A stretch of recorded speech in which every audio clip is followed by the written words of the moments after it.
Showtime Sean Porter. This is Aerosmith Jr. Hey everyone, this is Jesse Vargas. And you're watching True School Sports. You're watching True School Sports. And you're watching True School Sports. Stay tuned. My flow, my show brought me the dough that bought me all my fancy things. My crib, my cars, my clothes, my jewels. Look, homie, I came up and I ain't changing. You should love it way more than you hate it. Oh, you mad? I thought that you'd be happy I made it. Hey, what's going on? It's your boy BT, and I came here to talk some boxing with the thousands of True School Sports subscribers. Now, as you guys can see, I'm just walking around. We're in Hollywood. We're right now at a place very. If you're from South Florida and you know about Hollywood, we in Young Circle right now. I see they got that new hotel they built. I'm at Arts Park here in Hollywood, but at Young Circle. But wanted to talk about Triple G. Just get my thoughts on the Triple G fight last night because, you know, with Triple G, you know, he went in there with Steve Rolls, and oh my God, it's lights. He went in there with Steve Rolls. I'm gonna sit down. Let me sit down so we can get rid of these lights.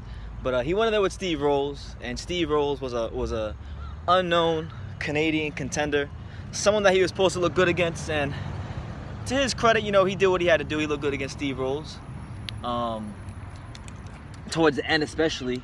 But I'll be honest with you, I was live, and for those of you who were not live with me this past Saturday, you know, you really missed out. I mean, it wasn't. I actually won't lie to you. It probably wasn't our most exciting live fight reaction because I was really just tired. And my father, he wasn't really up for the card. But what I will say is this: it was a fight where, you know, I think at bare minimum, and I'll be honest with you, I thought Steve Rolls won. Damn, there's a lot of ants. I thought Steve Rolls won 3 rounds. I thought he won before he got knocked out. I thought he won 3 rounds. But I could see a scorecard where Steve Rolls is winning 2 rounds, or two rounds, and Golovkin is winning 1. But in no way on earth could I see a scorecard where, you know, Golovkin is winning all 3 rounds, or you had Golovkin up 2-1. I just don't see it. I think Steve Rolls, maybe he wasn't landing the harder shots, but he was scoring a lot. He was scoring a lot, using the range pretty good. Landed some good lead right hands, counters, things of that nature. So, you know, even though Steve Rolls lost this fight, I think his stock went up because he was able to take some rounds off GGG. So I'd like to see Steve Rolls fight again. But let's talk about GGG. You know, a lot of people are excited about his knockout over Steve Rolls, and they're saying, you know, I've even seen some people say that he's been reborn under Jonathan Banks, and I don't see it that way. You know, I think Triple G is still a fantastic fighter. We won't take that away from Triple G, but I think he's one of them guys where, you know, he is what he is. Once you bake a cake, it's a damn cake, and Jonathan Banks is in the process of trying to refine his style. And we saw Golovkin using more fork. We saw Golovkin, you know, switching and throwing from weird angles and landing at times. So, you know, it doesn't mean that he can't learn some new things here and there. But for the most part, the basis, the core of his style is set in stone. Now, the question we got to ask ourselves is, you know, Gennady Golovkin, he's not a middleweight champion. And where exactly right now does he stand in the pecking order of the best middleweights in the world? You know, the best middleweights in the world being the likes of Canelo, likes of Demetrius Boo Boo Andrade, Daniel Jacobs. Well, he's moving to 168, but, you know, where is Golovkin, and how does he match up with the other top guys at 160? So we'll start with Canelo because that's pretty much the talk. They're asking about, you know, pretty much is Triple G gonna fight Canelo? People are asking, talking about that fight a lot. I'll be honest with you, nothing I saw last night. And there's no slight on Jonathan Banks. I think he's doing the best he can as a trainer, but I didn't see anything new from Triple G. I didn't see anything new. I didn't see any new wrinkles to his game. I just saw the same Triple G who does what he does. Now, I will say this. The only thing, if you wanted to find one thing he did differently, maybe you could say, well, Triple G was more concerned going to the body. He was really concentrating on that body of Steve Rolls. So that's why he was okay with giving Steve Rolls a couple of the early rounds. But eventually he broke him down in the 4th and got him out of there in the 4th the minute he hurt him. So, you know, maybe that. But aside from that, you know, he still loads up a lot with his punches. He's still, you know, I think he's getting slower as he's getting older. And I just think, you know, I picked Golovkin to win both of the first 2 fights. I thought he won both of the first 2 fights. But if he fights Canelo now, we're talking about Canelo where his physical abilities are meeting up with his mental abilities, and he's in his prime.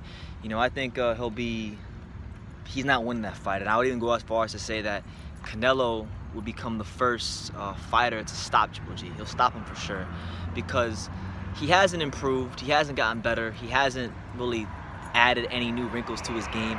Canelo, on the other hand, is adding wrinkles to his game, and the wrinkles he already has, the facets of his skill sets that he has, he's improving on a fight-by-fight basis, from his defense to his jab to his body punching to his footwork to his understanding of positioning.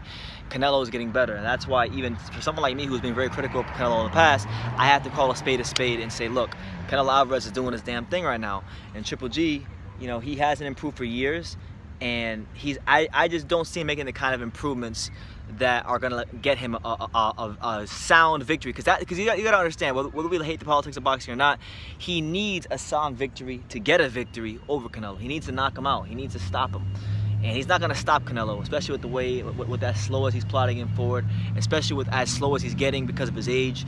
I just don't see it, and Canelo is getting better at with every fight. So I see that as a foregone conclusion. Canelo will stop Triple G, but hopefully I'm wrong, and Triple G does improve. Now, aside from that fight, because that fight, talking about that fight is getting old, I'm going to take it a step further.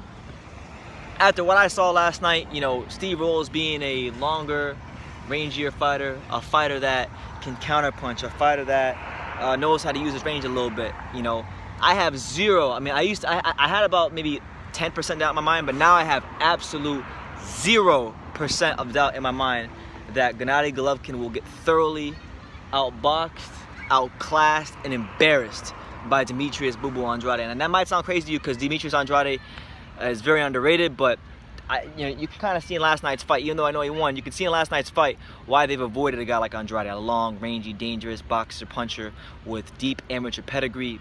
You can see why they avoided it, because Steve Rolls was able to take multiple rounds of Triple G and do it in I thought convincing fashion. At least he won at least 2 of the rounds. I gave him 3. So, you know, that would be the ultimate, for me, that would be the ultimate litmus test, because look, Golovkin fought Canelo already. Those fights were what they were.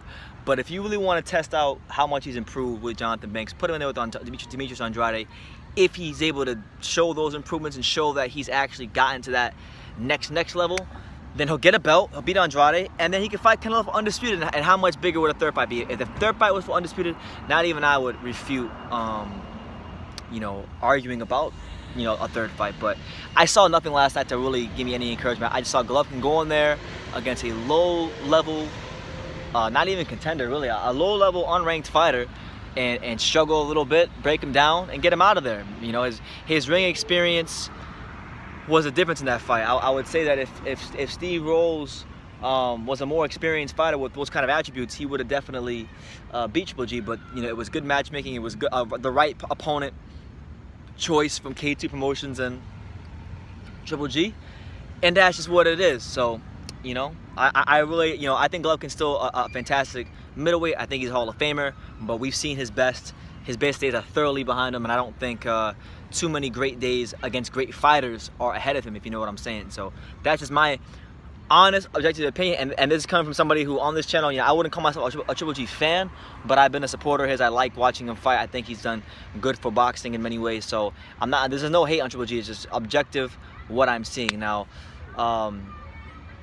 Some other notes, you know, last night I got a chance to watch Ariel Madrimov, who I thought was a really interesting fighter to watch. You know, he was a 24-year-old amateur with like 300+ fights. He fought, what's that guy's name? I don't remember what guy's name he fought, but he looked really good, so I'll have a video on him coming out soon. But yeah, Triple G, just not really impressed, and I look forward to seeing how Jonathan Banks implements changes into his game plan, into his style, because you know these things do take time, so it might take him 2 to 3 fights to really bed in the kind of style he wants Triple G to fight in. But we'll definitely be looking out for changes and improvements and new wrinkles to Triple G's game. But I want you guys to let me know in the comments down below. Am I tripping? You know, because I didn't see last night anything differently that would lead me to believe that he's beating Canelo in the third fight, or that he could even beat Demetrius Andrade for the WBO middleweight title. So I want you guys to let me know in the comments down below what you think. So make sure you smash that like button, like it was your ex-girlfriend. Make sure you subscribe down below. We're on the road to 20,000 subscribers, so looking forward, very forward to getting there.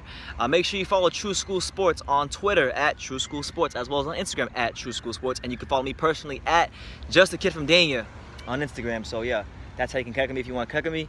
And like I say, you know, in every single video, you guys can love me or you can hate me, but I'm just a kid from Dania now. Until next time, take care, guys. I'm gonna go enjoy walking around Young Circle some more. This is Chick Shane Mosley, and you're watching True School Sports.